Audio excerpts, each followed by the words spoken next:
எங்களை நேசிக்கிற நல்ல ஆண்டவரே, இந்த வாரத்தின் இந்த புதன்கிழமை நாளிலே இந்த பைபிள் ஸ்டடிஸ் இந்த சமயத்தை நாங்களுடைய கரங்களில் நாங்கள் ஒப்புக் கொடுக்கிறோம். ஆமாண்டவரே, வேதத்தை ஆராய்ந்து பாருங்கள், அவைகளால் உங்களுக்கு நித்திய ஜீவன் உண்டாயிருக்கிறது என்று எங்களுக்கு நீர் போதித்திருக்கிறீர். நாங்கள் வேதத்தை ஆராய்ந்து பார்த்து நித்திய ஜீவனை சம்பாதித்துக் கொள்ள இப்படிப்பட்ட வேத பாடத்தை நீர் எங்களுக்கு தந்திருக்கிறீர். அதற்காக நன்றி சொல்லுகிறோம். அந்த பிள்ளைகளை ஆசீர்வதி.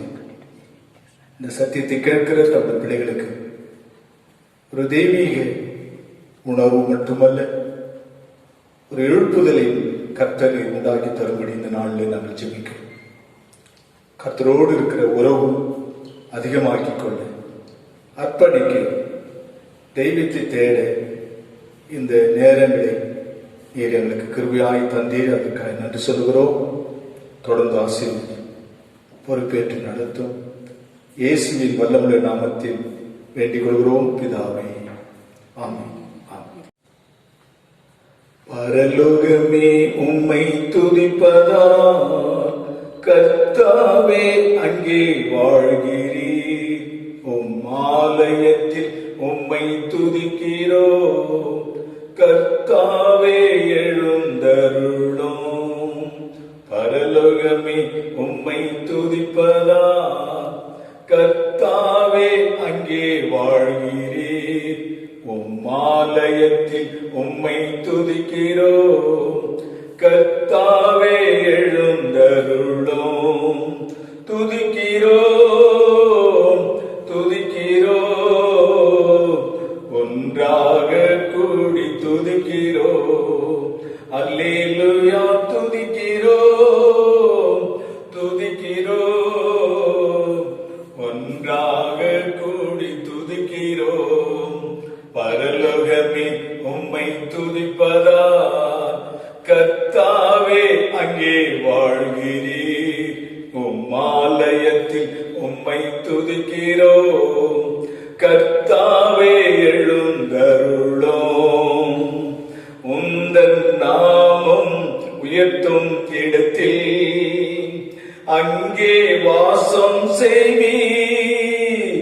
உந்தன் நாமம் உயர்த்தும் இடத்தில் அங்கே வாசம் செய்வீர். துதிக்கிறோ துதிக்கிறோ, ஒன்றாக கூடி துதிக்கிறோ.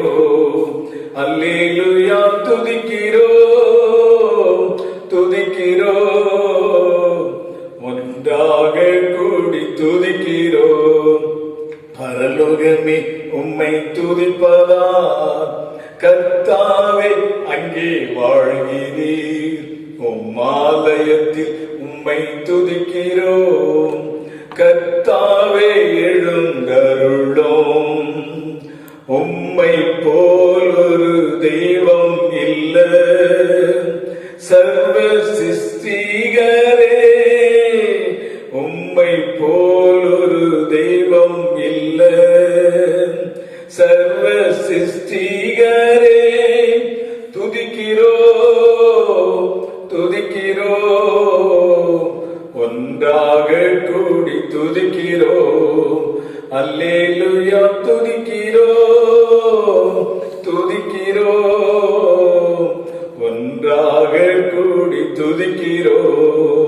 பரலோகமே உம்மை துதிப்பதா, கர்த்தாவே அங்கே வாழ்கிறீர். உம் ஆலயத்தில் உம்மை துதிக்கிறோ, கர்த்தாவே எழுந்தருளும். துதியும் கனமும் மகிமை எல்லாம் உமக்கே செலுத்துகிறோ. துதியும் கனமும் மகிமை எல்லாம் உமக்கே செலுத்துகிறோ. துதிக்கிறோ துதிக்கிறோ, ஒன்றாக கூடி துதிக்கிறோ. அல்லேலூயா, துதிக்கிறோ துதிக்கிறோ.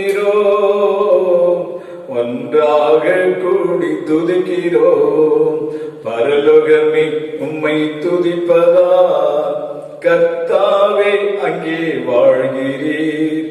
உம் ஆலயத்தில் உம்மை துதிக்கிறோம், கர்த்தாவே எழுந்தருளோம். கர்த்தருடைய விலையில பெற்ற நாமத்துக்கு மகிமை உண்டாகட்டும். இந்த நாளிலே கர்த்தருடைய கிருபையினாலே இந்த தேவ வார்த்தையை இந்த நாளில் கேட்பதற்கு ஆண்டவர் இப்படிப்பட்ட ஒரு சந்தர்ப்பத்தை கொடுத்தபடினால நான் கர்த்தருக்கு நான் நன்றி சொல்வனாயிருக்கிறேன். உலகத்திலே நாம் பார்க்கும்போது சபைகள் மூடப்பட்டிருக்கிறது. சபைகளிலே கர்த்தரை ஆராதிக்க முடியாத ஒரு சூழ்நிலையிலே ஜனங்கள் தவித்துக் கொண்டிருந்தாலும் இன்றைக்கு இப்படிப்பட்ட ஒரு நாட்களிலே அநேகருடைய குடும்பங்கள் ஒரு சபையாய் கர்த்தருடைய சமூகத்தில் ஜெபிக்கிற குடும்பங்களாய் கர்த்தர் மாற்றியிருப்பதை குறித்து நான் கர்த்தருக்குள்ளே நன்றி சொல்ல கடமைப்பட்டு நான் இருக்கிறேன். காரணம், இன்றைக்கு சபை எடுத்துக்கொள்ளப்படக்கூடிய சபை. ஆகவேதான் சபையானது இன்றைக்கு ஆவிக்குரிய நிலைமையிலே வளர்வதற்கு ஆண்டவர் பல விதத்தில் பல கோணங்களிலே அவருக்கு சமீபமாக்கும்படி தம்முடைய பிள்ளைகளை அவர் இழுத்து அவருக்குள் வளரும்படி பரிசுத்த ஆவியானவர் உதவி செய்து கொண்டிருக்கிறார் என்பதை நாங்கள் அறிந்து கர்த்தருக்குள்ளே நன்றி சொல்லுள்ளாய் இருக்கிறோம்.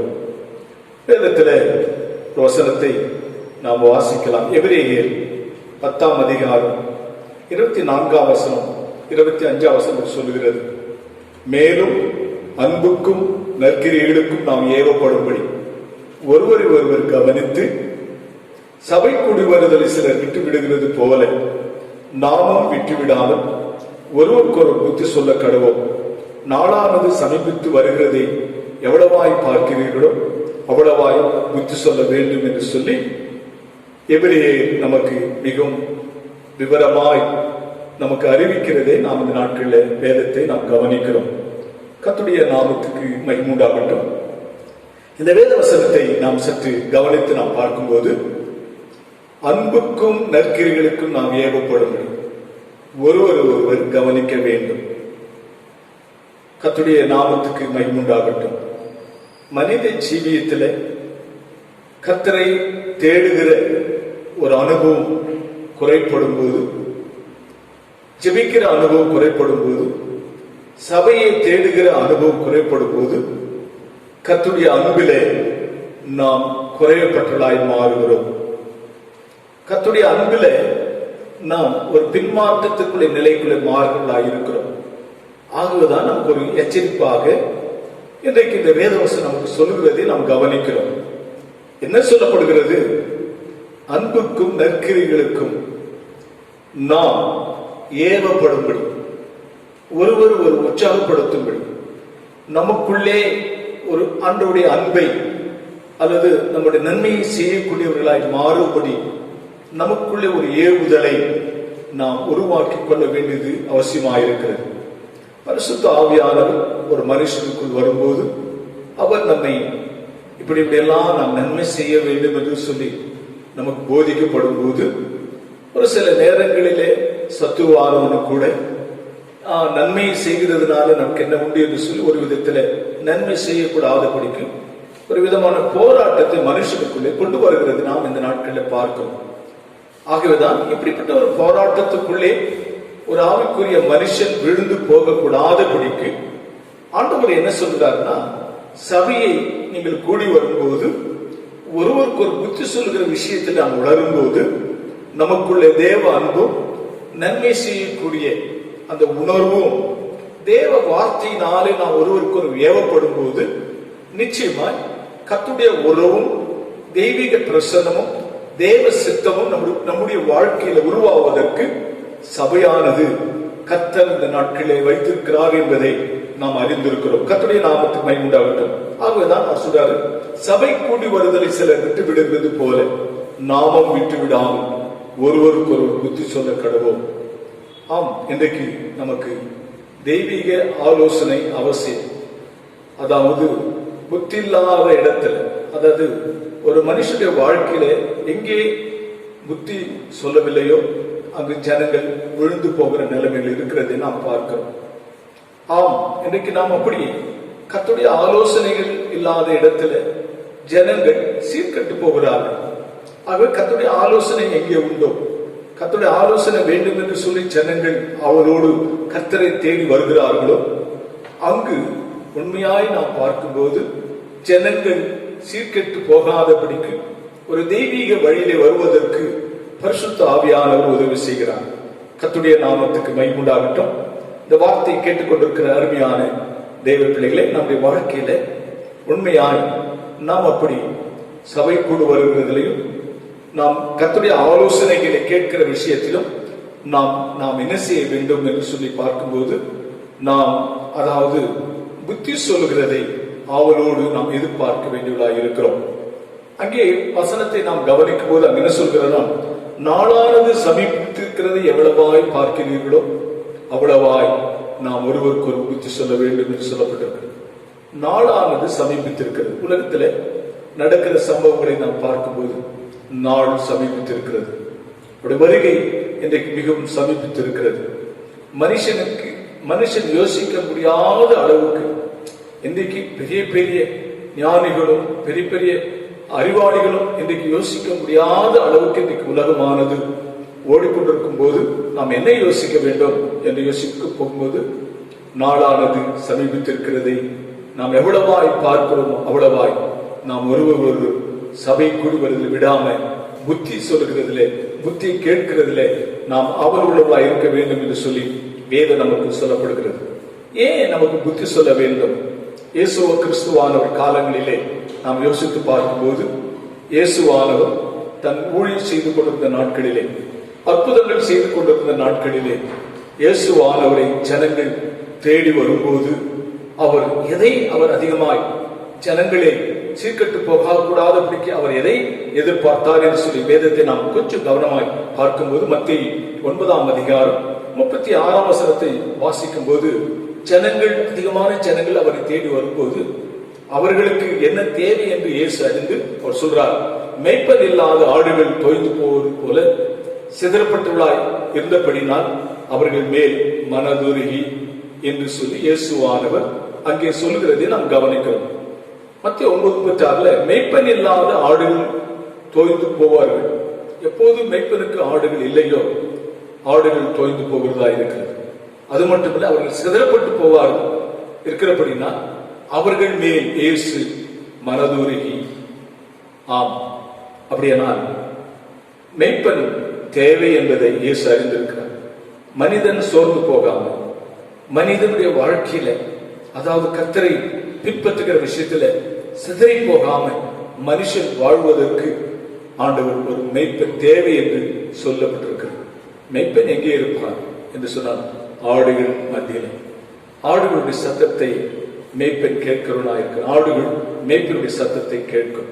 இந்த உறவு இந்த சபை ஐக்கியம் உலகத்தில் உருவாக்கப்படும் போது நிச்சயமாய் நமக்குள்ள தேவ அன்பும் நற்கிரிகளை செய்யக்கூடிய ஒரு ஆவலான ஒரு பரிசுத்த ஆவியான இருதயங்களை அவ்வளமாய் ஊற்றி நம்மளை உற்சாகப்படுத்துவதாயிருக்கிறார்.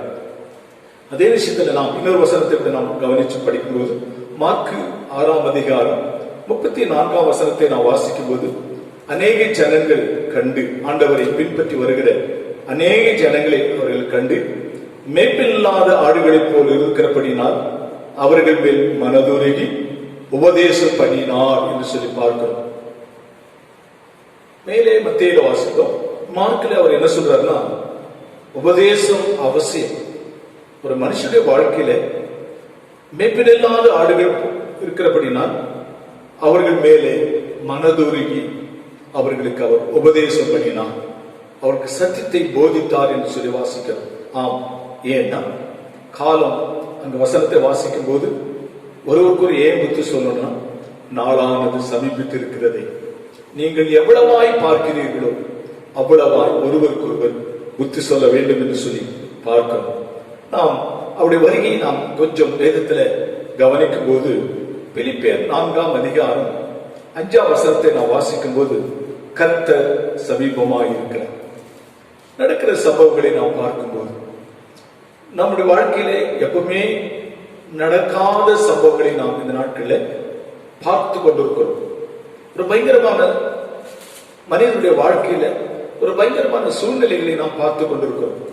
ஆகவே இப்படிப்பட்ட ஒரு நாட்கள்ல வசனம் சொல்லுகிறது, நாளானது சமீபித்திருக்கிறது, நீங்கள் எவ்வளவாய் பார்க்கிறீர்களோ அவ்வளவாய் புத்தி சொல்ல வேண்டும். நாட்கள் எப்படி இருக்கிறது அப்படின்னு சொல்லி வாசிக்கும் போது ஒரு பயங்கரமான நாட்கள் நமக்கு முன்னே ஓடிக்கொண்டிருக்கிறது நாம் பார்க்கிறோம். இயேசு கிறிஸ்துவானவர் கூட உலகத்தில் இருந்த போது அவருடைய வருகை எப்படி இருக்கும், எவ்வளவு பயங்கரமா இருக்கும் என்பது மத்திய சுவிசேஷம் 24ஆம் அதிகாரம் பார்க்கும்போது 20ஆம் வசனம் 21ஆம் வசனத்தை நாம் 21, 22 வசனங்களை வாசிக்கும் போது அங்கு மிகவும் ஒரு பயங்கரமான ஒரு எச்சரிப்பின் சத்தத்தை நாம் கேட்கிறோம். என்ன சொல்றார்? ஏனெனில் உலகம் உண்டான முதல் இதுவரைக்கும் சம்பவிராததும் இனிமேலும் சம்பவிராததுமாய் மிகுந்த உபத்திரம் அப்போது உண்டாயிருக்கும் என்று சொல்றார். இதுவரைக்கும் சம்பவித்திராததும் இனிமேலும் சம்பவியாததுமான மிகுந்த உபத்திரம் அப்போது உண்டாயிருக்கும். அங்கு சொல்றாரு, அந்த நாட்கள் குறைக்கப்படாதிருந்தால் ஒருவனும் தப்பி போவதில்லை. அந்த நாள், அந்த பயங்கரமான நாள், உபத்திரவத்தின் நாள் ஒருவேளை குறைக்கப்படாதிருந்தால், அதற்கு பதிலில்லாமல் இருந்தால், அல்லது மனுஷனுடைய ஏற்படுகிற இந்த உபத்திரவத்தின் காலத்துல காலங்கள் குறைக்கப்படாமல் இருக்குமானா என்ன நடக்கும் என்று சொல்லப்பட்டிருக்குது? அந்த நாட்கள் குறைக்கப்படாதிருந்தால் அப்படின்னு சொல்லணும். அதாவது அப்படின்னா யாரால குறைக்கப்படாத நாட்கள் அப்படின்னு சொல்லி வாசிக்கும் போது தப்பி போவதில்லை. ஆனால் தெரிந்து கொள்ளப்பட்டவர்கள் நிமித்தமோ அந்த நாட்கள் குறைக்கப்படும். பயங்கரமான நாட்கள் இருக்கிறது. அது யாரால குறைக்கப்படும்? அந்த உபத்திரவம் சொன்னோம், தெரிந்து கொள்ளப்பட்டவர்களால.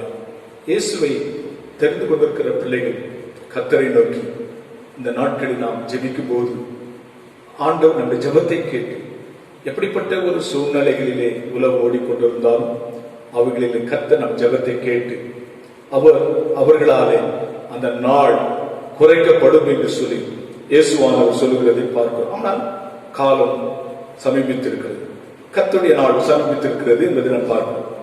அதே போல எபிரேயருடைய நாளை நாம் வாசிக்கும் போது எபிரேயர் 10ஆம் அதிகாரம் 37ஆம் வசனத்தை வாசிக்கும் போது வருகிறார், இன்னும் கொஞ்சம் காலத்தில் வருவார், தாமதம் பண்ணார் என்று சொல்லப்பட்டிருக்கு. ஆம், கர்த்தருடைய பிள்ளைகளே, இந்த வேதத்தை நேசிக்கிறவர்களுக்கு சொல்லுகிற ஆலோசனை என்னவென்று சொன்னார், நாம் அவர் வருகிறார், அவர் வரப்போகிறார், இன்னும் கொஞ்சம் காலம், அவர் காலத்தில் வருவார், அவர் தாமதம் பண்ணார் என்று சொல்லப்பட்டிருக்கிறார். இன்றைக்கு யோசிக்கும் போது மனிதனுடைய வாழ்க்கையில கர்த்தரை நம்பியிருக்கிற நம்முடைய பிள்ளைகளுடைய வாழ்க்கையில அவர் தாமதம் பண்ணார் அப்படின்றார். என்ன? சீக்கிரம் வரப்போகிறார். ஆமென். ஆகவே அவர் வரப்போகிற அந்த நாளுக்காய் நாம் என்ன செய்து கொண்டிருக்கிறோம்? நாம் எதிர்பார்க்கிறவர்களாய் நிற்க வேண்டும் என்று சொல்லி பார்க்கிறோம்.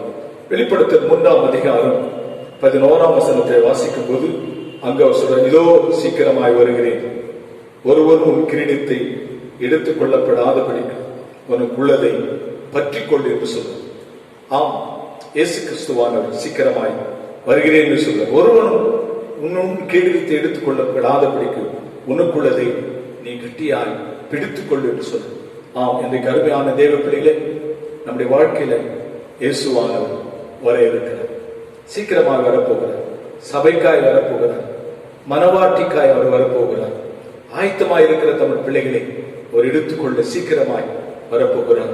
ஆகவே வருகிற அவருடைய வருகையிலே எடுத்துக் கொள்ளப்படுவதற்கு நாம் என்ன செய்ய வேண்டும் என்று சொன்னால், நாம் நமக்குள்ள கிரீடத்தை ஒருவனும் எடுத்துக் கொள்ளக்கூடாதபடிக்கு நாம் அவைகளை ஜாக்கிரதையாய் காத்துக்கொள்ள வேண்டும் என்று சொல்லி நாம் இங்கு வேதவசனத்தை சொல்லுகிறது நாம் பார்க்கிறோம். வேதத்தை நாம் கவனிக்கும் போது, வேதவசனம் சொல்லுகிறது நாம் கவனிக்கும் போது என்ன சொல்லுகிறது சொன்னால், 10 கன்னிகைகள் நாம் கவனிக்கிறோம். அவங்க ஆயத்தம் இல்லாமல் போனாங்க, ஆயத்தமா போனவர்கள் புத்தி உள்ளவர்கள் என்று சொல்றாங்க. ஆயத்தம் இல்லாமல் போனவர்களோ புத்தி இல்லாதவர்கள். எண்ணெயை கொண்டு போகவில்லை, எண்ணெய் அபிஷேகத்தை குறிக்கிறது. நம்முடைய வாழ்க்கையில ஆண்டவருடைய அபிஷேகம், அவருடைய பிரசன்னம், அவர் மேல் இருக்கிற அந்த வாஞ்சை, சத்தியத்தை கை கொள்ளுகிற அந்த அனுபவம் நமக்குள்ளே ஒரு காத்திருக்கிற அனுபவமாய் இருக்கிறது. ஆம், நாம் கிறிஸ்து வரப்போகிறார். நடக்கிற சம்பவங்களை பார்த்து இயேசு சீக்கிரமாய் வரப்போக இருக்கிறதுனால நாம் ஆயத்தமுள்ளவர்களாய், ஆம், அவர் அந்த சத்தத்தை கேட்கும்போது நாம் உண்மையாய் அவருடைய மனவாளனாய் வருகிற இயேசு கிறிஸ்து மனவாட்டியாயிருக்கிற நாம் சந்திப்பதற்கு நாம் ஆயத்தமுள்ளவர்களாய் இருக்க வேண்டும். அதனால சொல்றார், இதோ சீக்கிரமாய் வருகிறேன், ஒருவனும் கிரீடத்தை எடுத்துக் கொள்ளக்கூடாதபடி உனக்குள் இதை பற்றி கொள்ளு என்று சொல்ல. நாம் இந்த நாட்களிலே நம்முடைய வாழ்க்கையில நாம் பற்றி கொள்வோம், அவருக்காய் வாழ்வோம். கர்த்தர் நம்மை ஆசீர்வதிப்பாராக. ஆமென். ஜெபிக்கலாம். கண்களை மூடி ஜெபிப்போம். எங்களை நேசிக்கிற நல்ல ஆண்டவரே, இந்த ஆசீர்வதிக்கப்பட்ட இந்த நல்ல ஆண்டவரே, இந்த பைபிள் ஸ்டடிஸ் இந்த நேரத்துக்காக நாங்கள் ஜெபிக்கிறோம். ஆம் ஆண்டவரே, இந்த நாட்கள் ஒரு பயங்கரமான சூழ்நிலை மத்தியிலே வாழ்ந்து கொண்டிருந்தாலும் நீர் எங்களுக்கு ஆறுதலாய், எங்களுக்கு ஆலோசனை கர்த்தராய், எங்களுக்கு எச்சரிப்பு கொடுக்கிறவராய், எங்களை நீர் பத்திரப்படுத்துகிற தேவனாய் ஆண்டவரே நீர் வைத்திருக்கிறீர். அதற்காக நன்றி சொல்லுகிறோம். இந்த வேதவசனம் என் சீக்கிரமாக வரப்போகிற அந்த நாட்களில் நாங்கள் ஆயத்தமாய் இந்த சத்தத்தை கேட்கும் போது ஆமாண்டவரே, நாங்கள் மத்திய ஆகாயத்திலே எடுத்துக்கொள்ளப்படக்கூடிய ஒரு சபையாய், மனவாட்டிகளாய் எங்களை நீர் ஆயத்தப்படுத்திக் கொண்டிருக்கிறீர். அதற்காக நன்றி சொல்லுவோம்.